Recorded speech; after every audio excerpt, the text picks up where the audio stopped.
KG 3.5 KG করে হয়ে গেছে একটা মুরগি। পার গোছ দেখেছো, এগুলো হচ্ছে চর্বিযুক্ত হয়ে গেছে একদম। চর্বিগুলো আবার এখন চামড়া সব হলুদ হয়ে গেছে, আর পার গোছগুলো দেখো কিরকম মোটা মোটা হয়ে গেছে।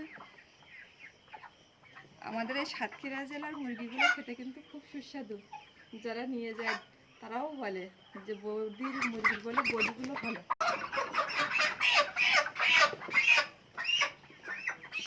কিন্তু সব 3 কেজি 3.5 কেজি করে হয়ে গেছে একটা মুরগি। পার গোছ দেখেছো, এগুলো হচ্ছে চর্বিযুক্ত হয়ে গেছে একদম।